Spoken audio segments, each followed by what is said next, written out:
Work. Hey, it's me.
Alina, we can play pétanque anytime you want. I know, I left it out there You so see we could that? play. You found that. No, but lift. Where do I find that? The other day you found it in one of your things. I don't know. So I On put this, it. look. Hey, everybody. Hope everyone's good. Hi.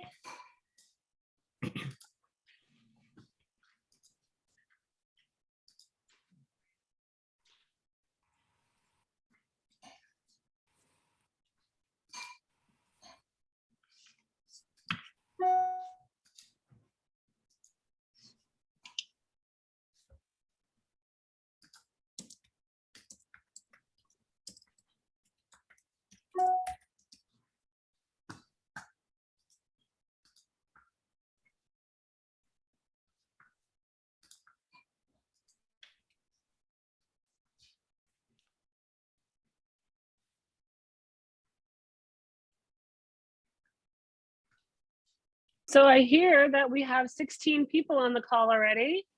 Thank you all for joining. Do you guys, everyone know who I am? Probably not so much. I am Penny Stankiewicz. Thank you so much for joining us. Hi, Terry.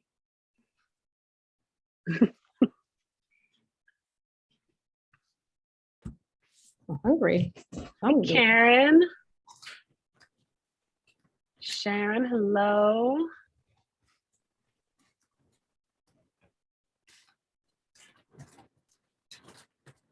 This turnout is fantastic, guys. Thank you so much for supporting this. This is really spectacular. We appreciate it.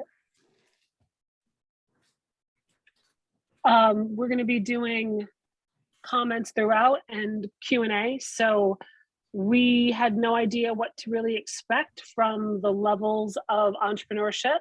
So if you want to guide the conversation to something that you specifically is for you or a level that you're at, please put the comments in the chat and they will come over to me and we'll try to address them while we're going.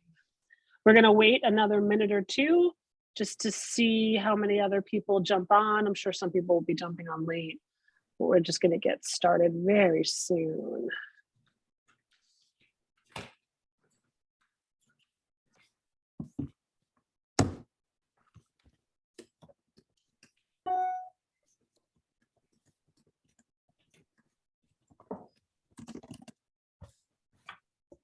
Let's see. Okay.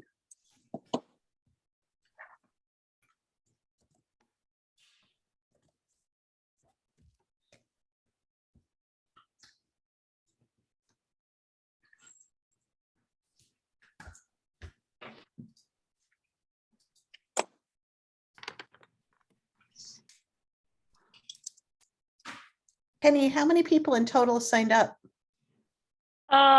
35. And so the event was, as the first one, we were trying to create something that was value added specifically to members. And so it was free to members. And we also opened it up to scholarship recipients. I think moving forward, we're going to still keep it free to LDNY members and scholarship recipients, but we're going to also open it up to a larger audience with other chapters and the general public for a fee, so that we can both simultaneously raise money for scholarships while also my other organization. keeping value added for the members. I love that idea of opening up to other chapters. I think that's something, I don't know, historically, some of you here clearly are a member a lot longer than I have, but historically, doing events, like I know we did events with NYWCA and stuff like that, but I don't remember us ever doing a chapter events before with other chapters, other than like international or something like that.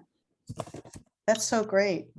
Well, partially the idea came to me from Catherine Gordon, actually, because she did an LDEI event on Monday night that was chocolate oriented, and she had a really great turnout. So I think that if we open it up a little bit wider, that it's an opportunity to have whatever work we're doing here reach more people, certainly, but also it's an opportunity to fundraise for the organization, right? Larger body of people interested in the work we're doing. Thanks, Terry. How are we doing on time? Okay, it's 4:06. We are up to 18. I'm gonna say let's get started. Yeah, let's do this. Okay. Once again, hi everybody, I'm Penny. I'm Penny Stankiewicz. For those of you who haven't met me yet, I'm super excited that I get this opportunity to meet you. So far, everyone I have met has been incredible and fantastic, and I'm really happy to be a part of the organization and also your brand new chair of the Entrepreneur Committee here at LDNY. So welcome and thank you. This is our first event. It's LDNY's roundtable discussion of the importance of PR for small business and solopreneurs. We're super excited about this content, and it's our way to focus on one topic for a specific period of time. Right now we're talking about quarterly, but I think that's maybe gonna be semi-annually or something. We'll figure that out as we go. But right now, all the content that we're gonna offer for this first section is going to be on public relations and marketing. And so this first one is PR for small business and solopreneurs. I am really looking forward to this. We had a short meeting with all the panelists before when we were planning it, and I got very excited because they have so much to offer. Okay. And I have a lot of superpowers, but PR is absolutely not one of them. So I'm really excited to learn from all of these incredible women. We brought in 4 experts, all in the field of PR, but each one has slightly different specialties. They're all New York DOMs, and they all have years of experience successfully navigating the world of PR and creating wonderful campaigns.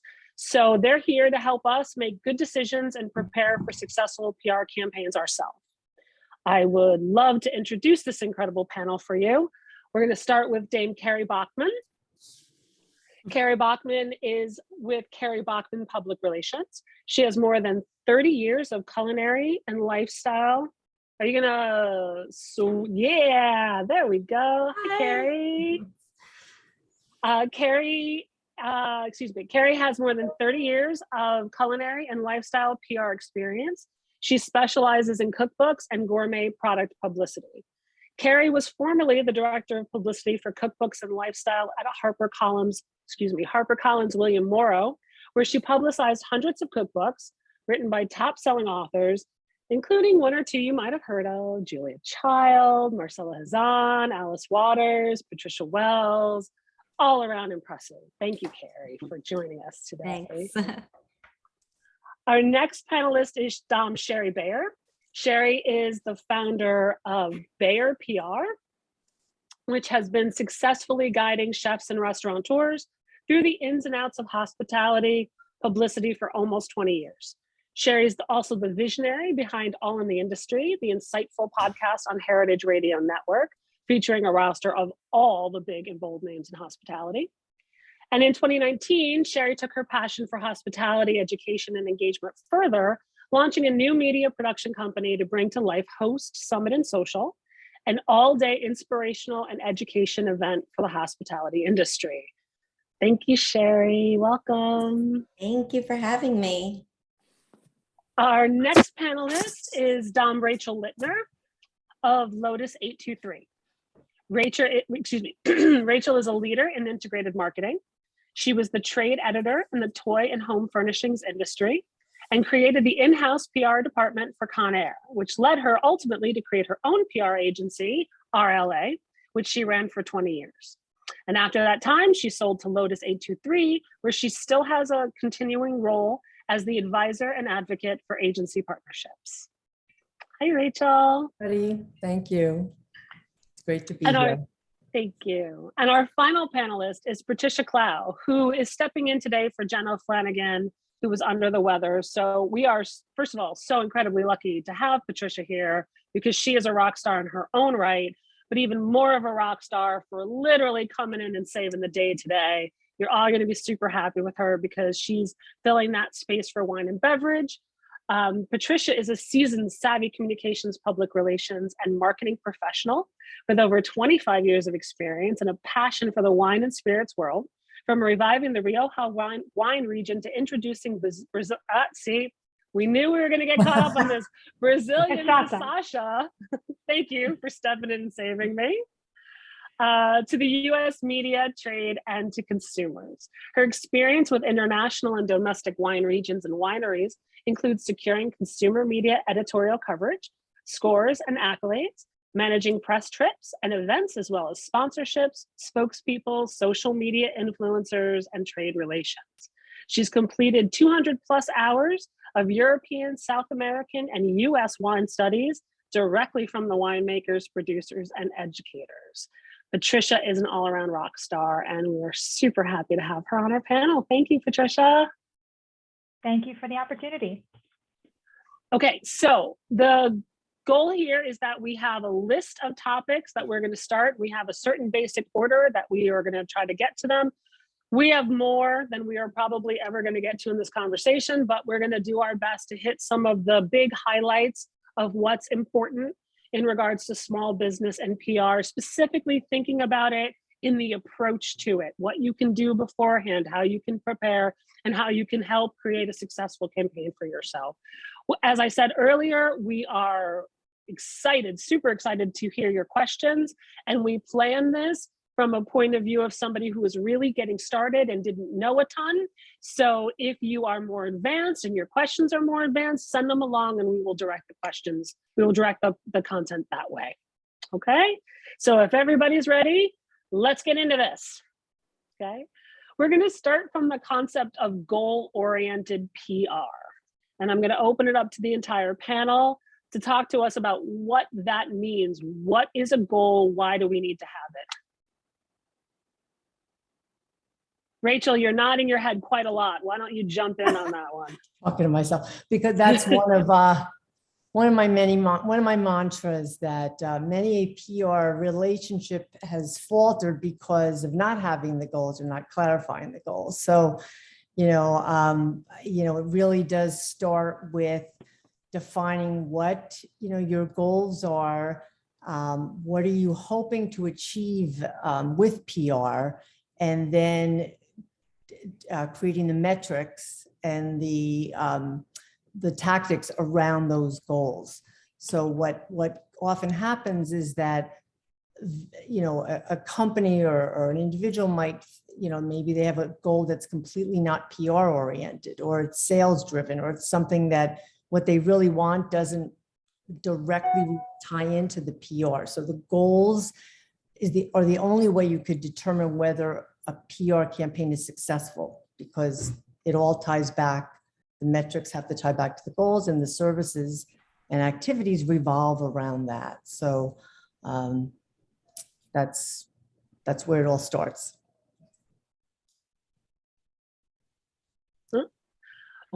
What are some typical goals someone might actually have for PR? Well, brand awareness, Okay. engagement, and those are absolutely, that's what PR is designed for. We're about creating a brand narrative. We're telling your story, and we can connect the dots. And we are all about brand awareness and creating that narrative. We're not about creating instant sales. very often the conversations about PR, the best way to illustrate is what we're not.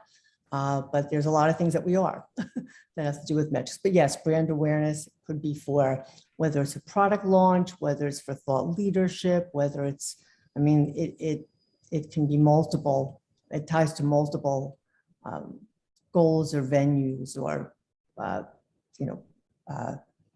themes, really. Is that universal over all of your areas of expertise? Or in cookbooks, for example, Carey, are those goals more specific or they differ? Yeah, for cookbooks, of course, everyone wants to be a New York Times bestseller.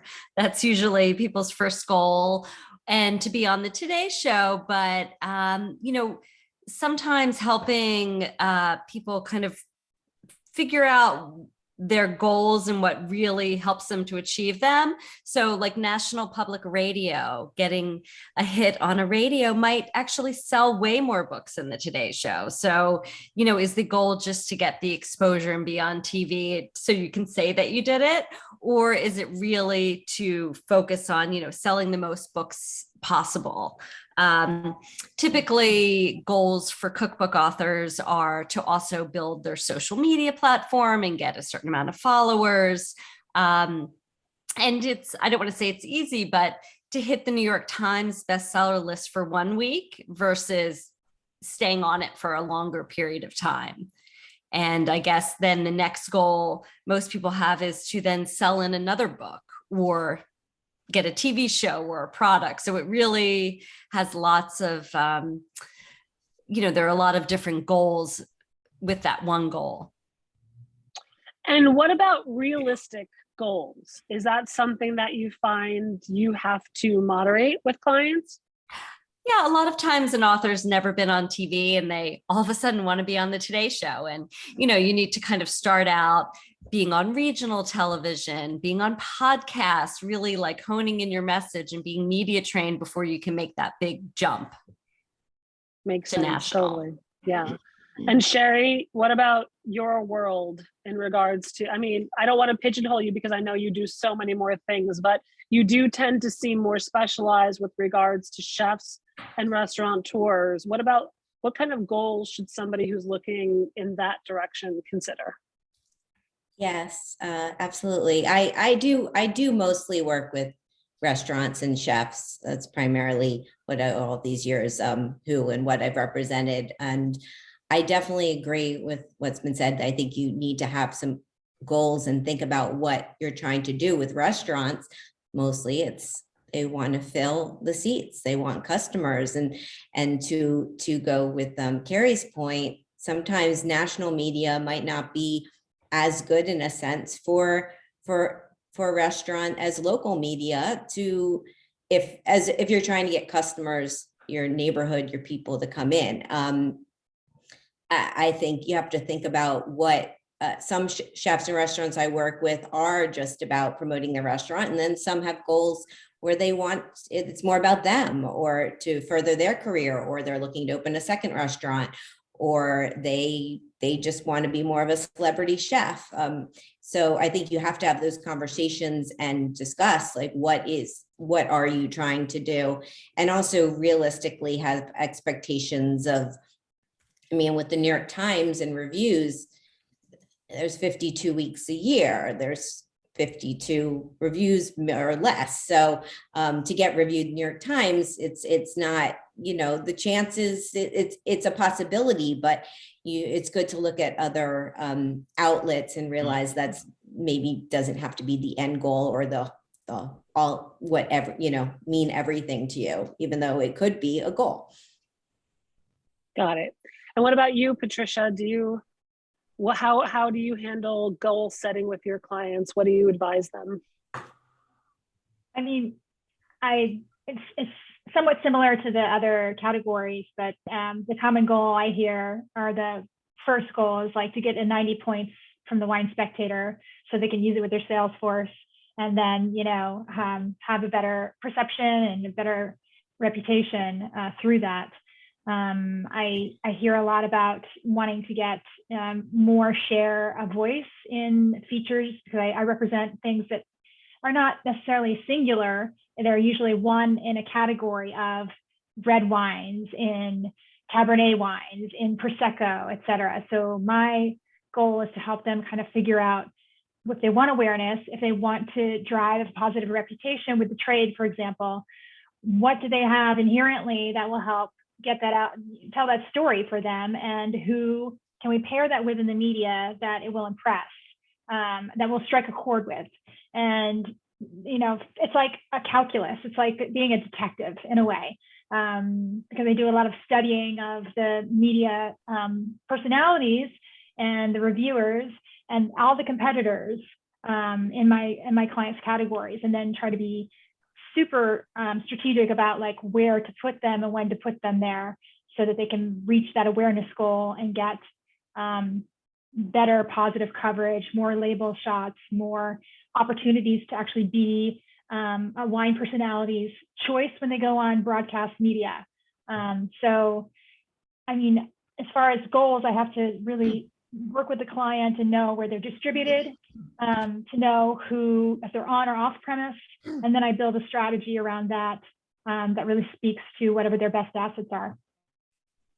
That was actually a great lead in into our next point of topic, which is what people should be expecting from PR professionals. So Patricia, you just mentioned the 90 in wine specter.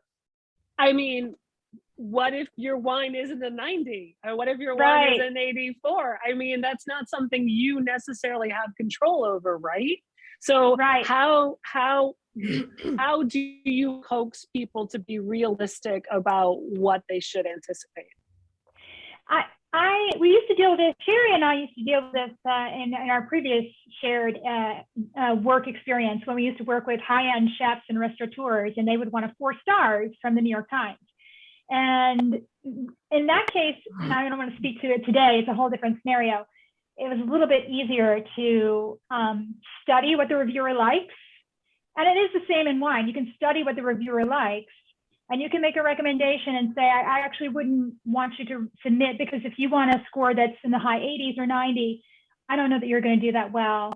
Let's like taste with a few people who are experts in the industry. Let's do a little soft testing first, and then let's take it there. Maybe let's wait a year when you have older vines or you have a different, vintage advantage. So there are ways that I work with wineries and spirits companies to not necessarily guarantee a 90, but definitely be smart about what you're submitting, know your reviewer. And if you change something significantly, for example, I have one winery that just changed in the last several years to a different producer partner. And before they got high 80s, but we resubmitted and they did get a 90. So it's about timing, it's about knowing the reviewers, it's about what's changed, what's advantageous to put in front of them. I find it similar for all categories. It's kind of like know your audience and know what you're dealing with and be realistic about what you can get.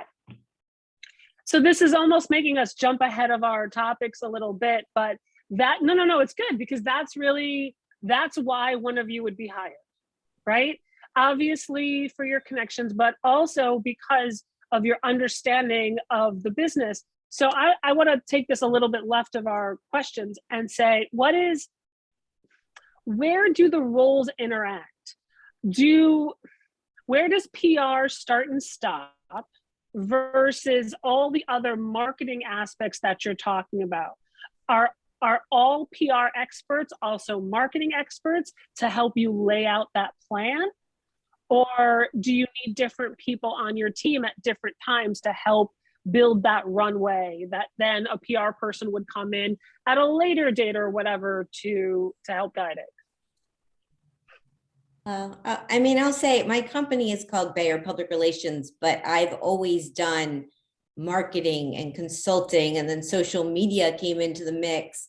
And I've always found it's hard to just do straight PR. I think there are agencies that do that, but for me, it's all about helping my clients. And I think that goes in different directions. And back with Patricia, we worked together many years ago, actually, when I started in PR. And I have to say, though, I still have clients who have those type goals. I have one restaurant client that all he wants is a Michelin star.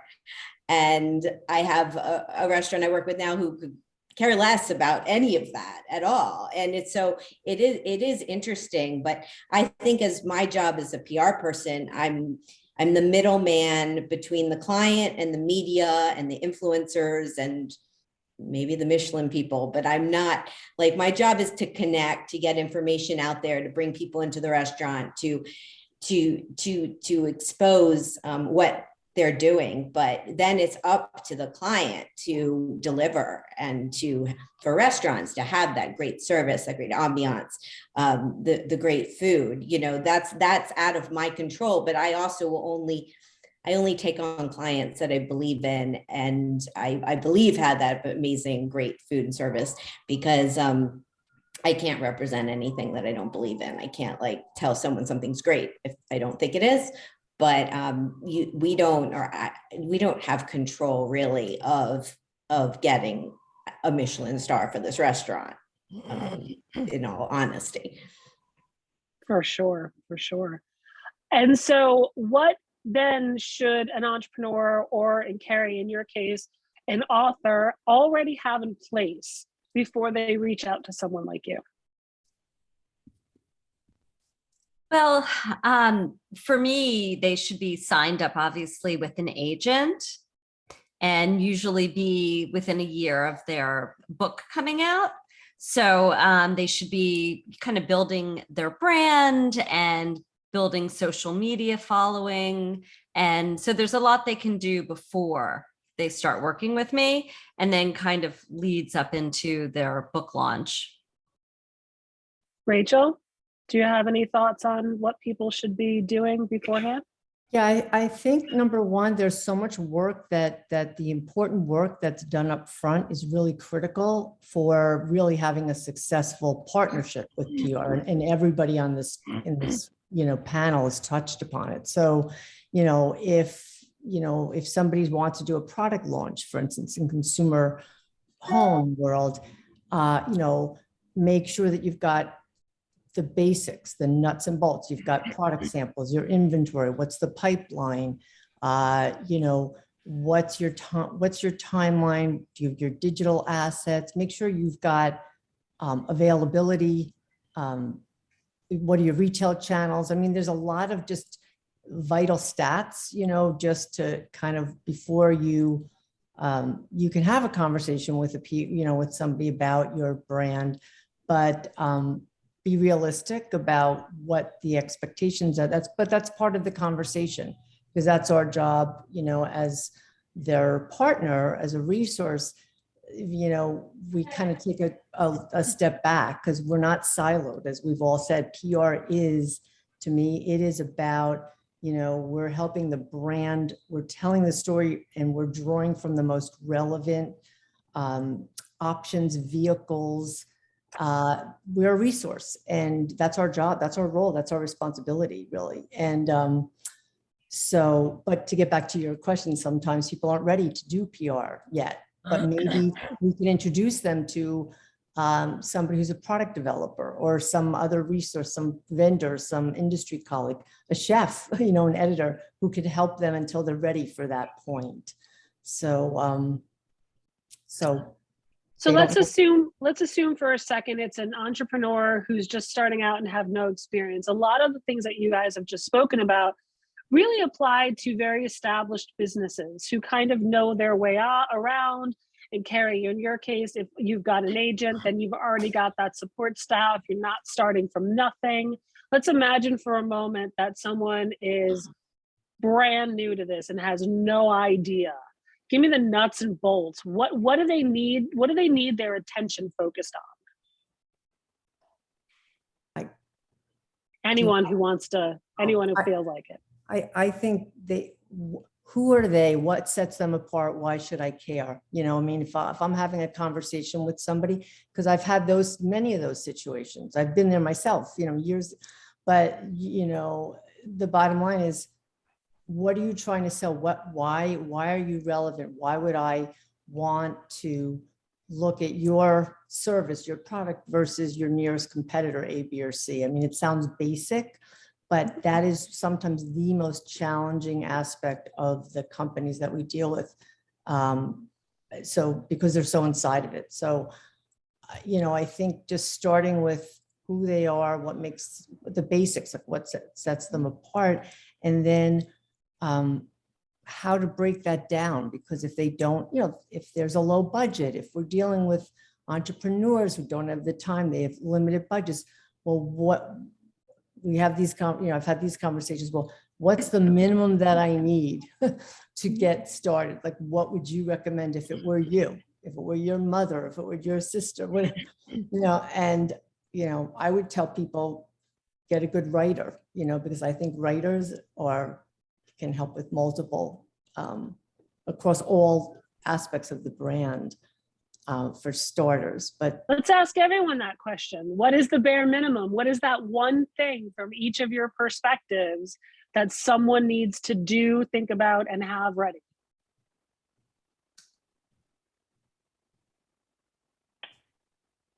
Patricia, you got something? No? Not yet? Yeah, I mean, I want to dial it just even further back. I mean, we could go to a trade show and meet somebody fabulous and want to represent their product. But in order for us to take it to the press, we're going to need to know that you're actually available for sale. If you're talking about a product, you're actually available for sale in a large enough distribution to go to national press. Because if you're not nationally available or available in many markets, it's not going to work to ask me to get you a national press hit. I'm going to need photography, professional photography. Of your bottles, for example, maybe of 3 different shots of part of your process in winemaking, of your winemaker, if they're interesting. I'm going to need you to have a professional website together, because sometimes we meet people who are such entrepreneurs. You need to have either a professional website or an online platform because journalists like to do their own reconnaissance. They will go, we can pitch them, and then they'll go and they'll, need to find things just to make sure they have other sources besides what we're saying.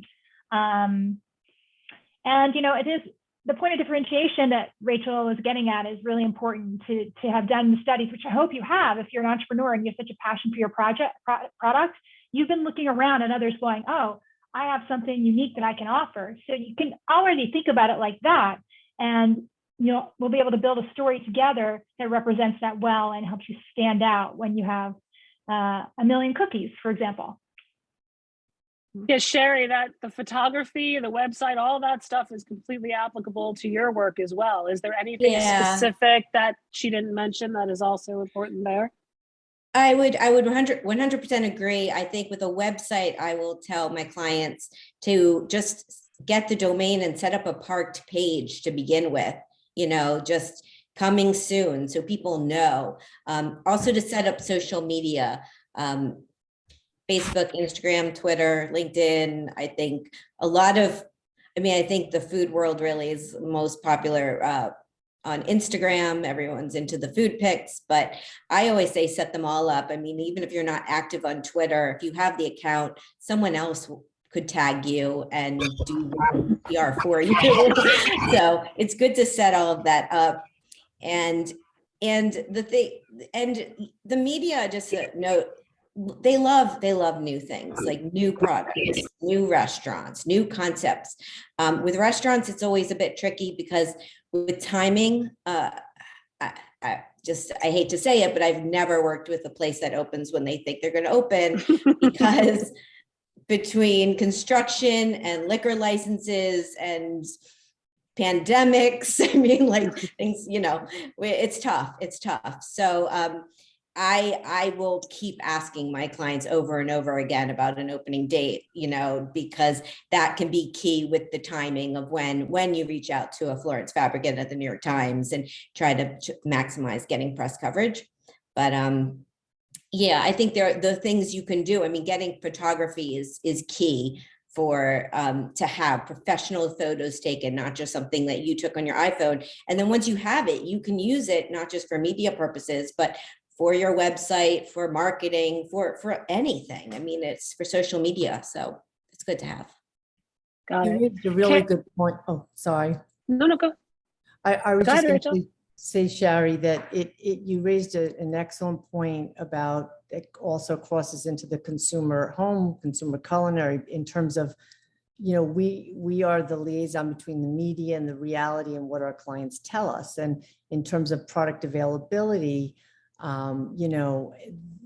it's the same thing in terms of any launch, any startup, any, there are going to be delays. So do we add 2 months? Do we, and I found that that's all part of the education that's required when we work with brands and new or, entrepreneur startups or established brands. It's like, we need the information for our credibility, for our, we're going after our friends, our lifelong relationships. So we want to be, we don't want them to be caught without a site, without the, we don't want to essentially screw that, kind of leave them being a disappointment to their readers. I mean, it's just not, or to their constituency. So balancing, it goes back to kind of the facts, but knowing that sometimes things are fluid and consumer product launches are not always timed the way they're subject to many things. So it's kind of important to kind of manage those expectations for the editors too, so that we cover them, so that they're left doing, that they can work effectively. For sure. Sherry had mentioned social media, and Carey, from your point of view, I know we had talked about earlier, you have a lot of thoughts on social media and what it can do for people in the beginning. Would you like to talk about that? Sure. Not everybody is good at social media. So for some authors, having someone who can write and help them from their voice, social media is a full-time job.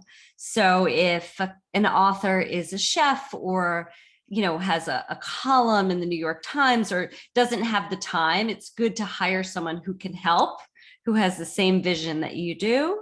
But a lot of times how much money you might get for a cookbook can depend on, or whether you get signed up, how many social media followers you have. So that is really important. And it's really important to, as you're promoting your book or your product, to constantly be tagging the right people. So that is becoming more, especially if you want to become like a New York Times bestseller, having influencers and people who are helping you promote your book is really important. And so there's only so much bandwidth a person has. So yeah, definitely hiring help if that's something that isn't natural for the author or client. And it seems like it's very important that that's happening significantly in advance, right? Because you're not going to get from 1 follower to 10,000 followers for most people in the blink of an eye. So it is something that it seems that you really need to be nurturing over a period of time. Yeah. And things have changed with the pandemic. It used to be that you waited until the book went on sale, until you did everything. Nowadays, it's all about how many pre-orders do you have? And it's all about the pre-orders. And books have been falling off into the ocean, like Melissa Clark's, and disappearing, and, on sale dates have moved. So it really, so many people are buying online. It's not the traditional. Things have changed with the pandemic, and so much is done virtually. So, if something runs a week or a month before, it's actually okay. Whereas it used to be like, oh no, you don't, that's a wasted opportunity. People won't remember the book come then, the time that it goes on sale. But now everybody's into ordering and pre-ordering. So the rules have changed a lot. Great. And I think you were mentioning to me privately that having that social media following is kind of proof of concept to entice people to get involved with you in the first place, right? Is that important? Yeah, I like to work anywhere from 6 months to 8 months ahead of a book going on sale, and then a few months after. Just to kind of build, work on the long lead and the short lead, although, magazines these days are becoming fewer and fewer as they are turning mostly to online publications. But it is good to kind of get your name out there and to build your your brand to be media trained, so that when the launch happens, that you can be booked on, big television shows and public radio, that you kind of establish yourself as an expert and an authority. And is that true for the others of you? Yeah.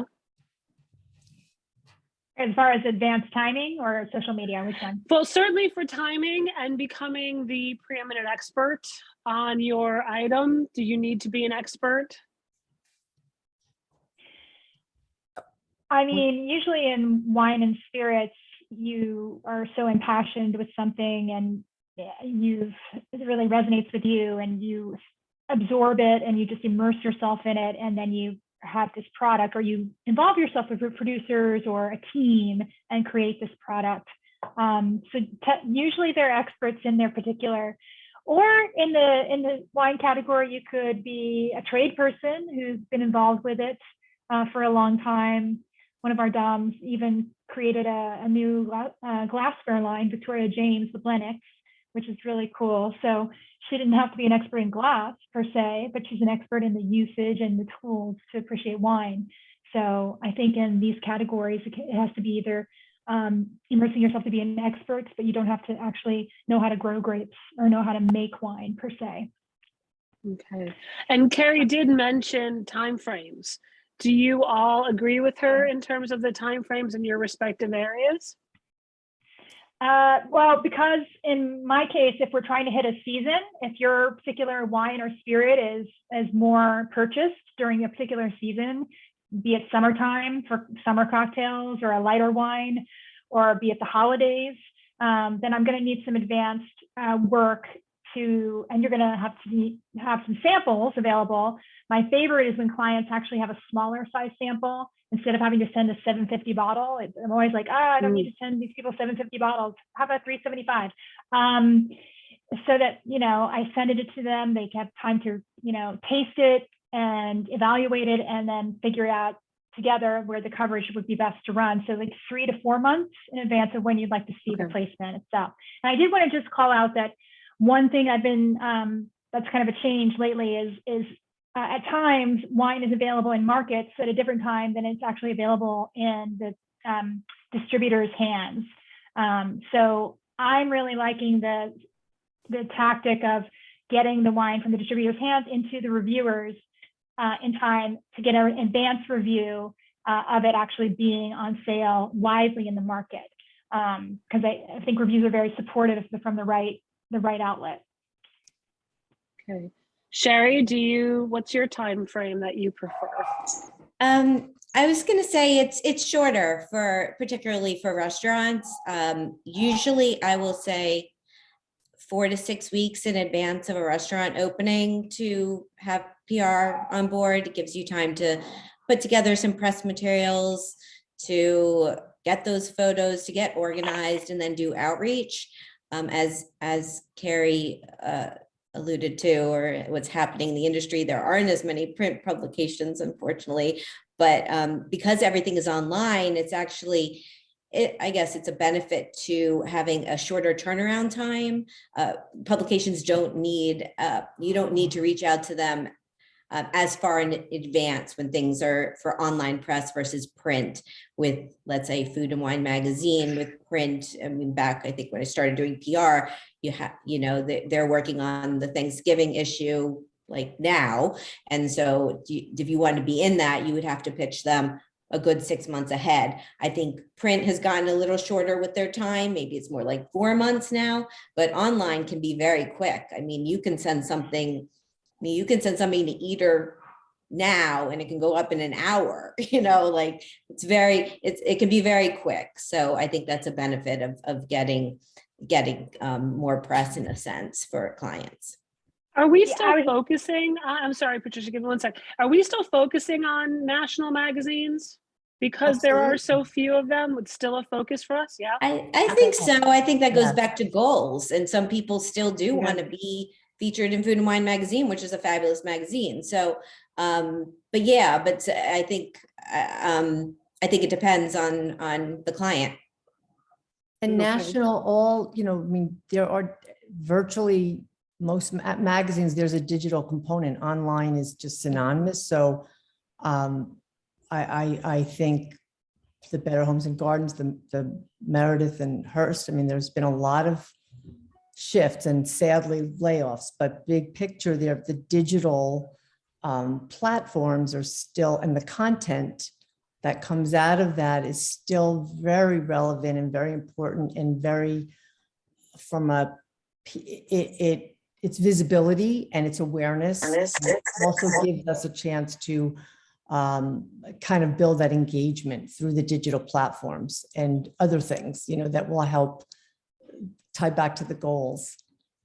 And Got it. speaking of goals, some of my authors either have tour companies, so they might give tours of Italy or France, or maybe they have a restaurant. So sometimes it's not even about the cookbook. The cookbook is just the way to promote their tour company or to promote their restaurant. It's just kind of a side venture to get them publicity. So they don't even care. Yeah, of course they'd like to sell books, but it's not about how many books they sell.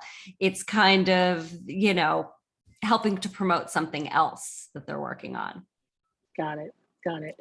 So you guys have all been already telling us why you would hire a professional.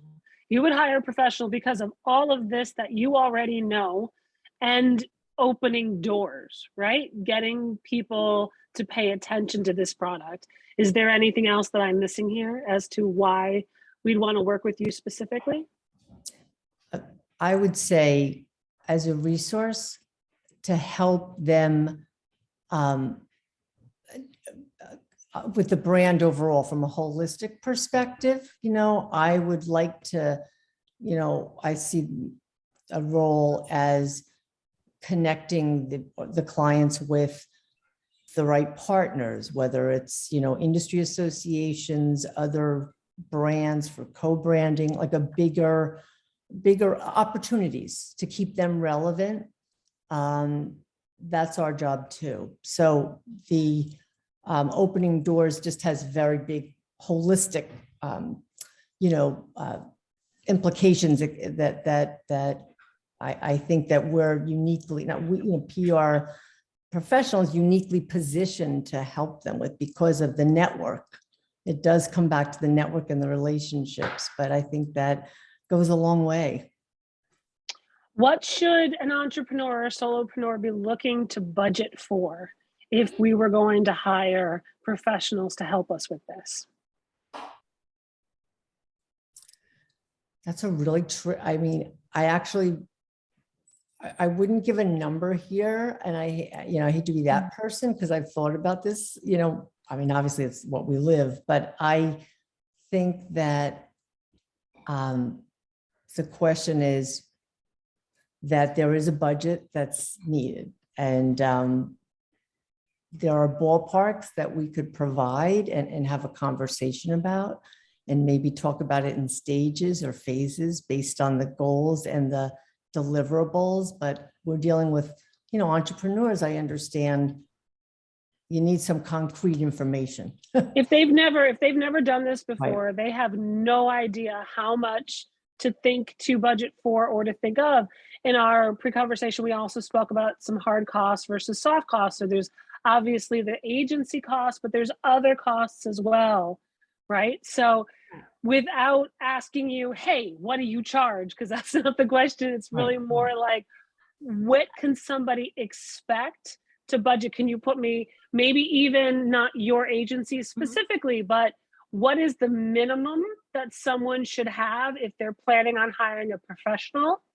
And then what is the minimum that they should think about? We talked about some of those soft things with websites and all those little things that cost money that need to be invested all under this umbrella. So whatever guidance that you can give us to start to think about how to smartly spend that money. I mean, some people I work with, I will start out charging hourly, and that could be anywhere, usually around $150 an hour. Or it can be by month, which could be $4,000 a month, $5,000 a month, kind of depending.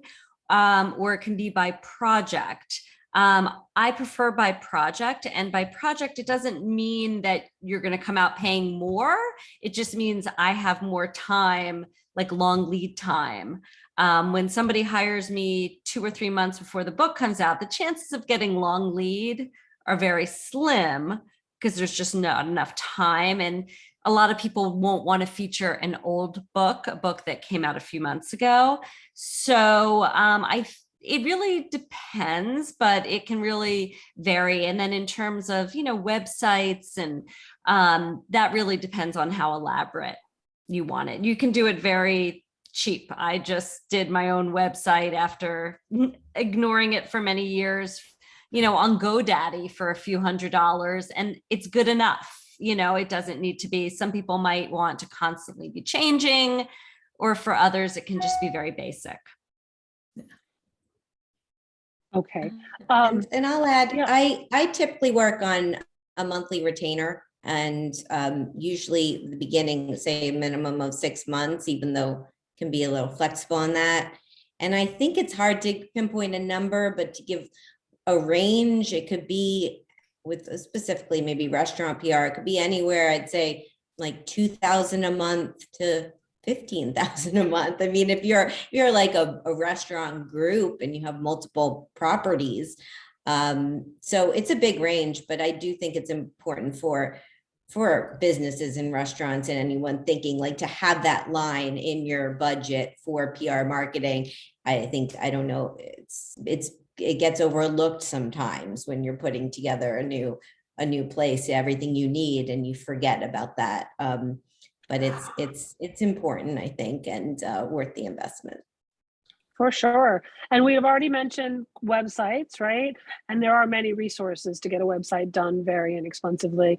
We mentioned photography, right? So maybe you are a great photographer, but maybe you're not. So you might need professionals so that your product stands out amongst the other professional products in the marketplace. Are there any other kinds of, are we still printing things? Do we still need collateral material, or is that all digital at this point? Anything else that people should be considering that they might have to line item in a budget? Well, if they have to do their own food styling for television, and if they have to pay for a book tour to fly themselves all over, so that would depend on whether a publisher was willing to cover some of those expenses. Normally when you're putting the book together, that's all built into your advance. But in terms of doing the publicity, typically right now we're doing so much virtual TV, so you're doing it from your home, so it doesn't cost much, but it's your time, or you might need to hire someone to help you do the food prep if you're doing more than one television show in a day. But if you have to start traveling on book tour, it can be expensive. Okay. Yeah. All right. That was very helpful. We talked about social marketing. We are coming close to our hour, and there aren't a ton of questions yet. I saw one question come by, so I will throw that at you. But I just want to touch really quickly on 2 things, and then this question. Metrics. We had talked about that again in our meeting as well. What kind of metrics are available for someone to take a look and analyze whether or not their marketing and PR campaigns are effective, and how should they be looked at from your expertise? Rachel, you want to jump in on that? Yeah, sure. I think that there are, the traditional metrics, but there's also, we have our own opportunities to analyze the media coverage that we have. But I would say the basic, it goes back to the goals, but you've got your KPIs, and I would still look at the, the readership, the impressions, the UVMs, the earned, even the media interest. I mean, there are grids that we put together internally that really to determine not just the coverage, but the quality of the coverage. There are ways to look at your PR by even like rating it in terms of the type of media that you would determine to be high quality, or really media that aligns with your target audiences. And, you know, it goes back to kind of how much engagement do you want to have, but also what kind of media do you consider to be the appropriate vehicle to get your messaging across. There's Google Analytics. I mean, there's a lot of different metrics. I think that some of it is looking at the media that we have, look at the coverage, and looking at whether your talking points are coming across in that coverage, and analyzing what they're saying about the brand and what they're saying about the coverage too. There's a lot more analysis that's going on now too, that we could do on our own, versus there's a lot of paid, but if we're talking really realistically, just what we can do, what we can measure on our own, those are some of the basics. What about analytics on social media? Carey had mentioned followers earlier. Do people pay attention to followers at this point? Do they pay attention to engagement, comments? What should people be looking for to assess, for example, a successful internet or Instagram campaign? I think engagement, I think with even from a PR perspective, you would look at the media that you're reaching out to, looking at their social platform and their social platform, and that's the way to to kind of build the engagement for your brand, is to reach out to media that have strong social engagement, looking at the kind of dialogues and the kind of conversations that are happening, and and posting that media. That's also a way to help the media by giving them more visibility. But the social platforms are absolutely kind of part of the research that we'd be doing when we're looking at media to go after. Okay, does anyone else? Yeah, Patricia. Yeah, I think the type of client I tend to work with and do best with is not necessarily going to get bazillions of followers from anything. And wine and spirits, it's a little bit of a dangerous territory, because oftentimes you'll get the overindulgers, and I'm not usually trying to align my clients with overindulging and look what sample I got, and I'm having so much fun, and here are my new shoes, and I'm not really about that type of social media engagement. Usually I'm looking for somebody who's going to appreciate the product and tell the best attributes about it from an informed perspective, like somebody who has some wine education, somebody who is a wine writer. Like, very rarely am I like going after that person who's like, it's rosé hour. I just think that they are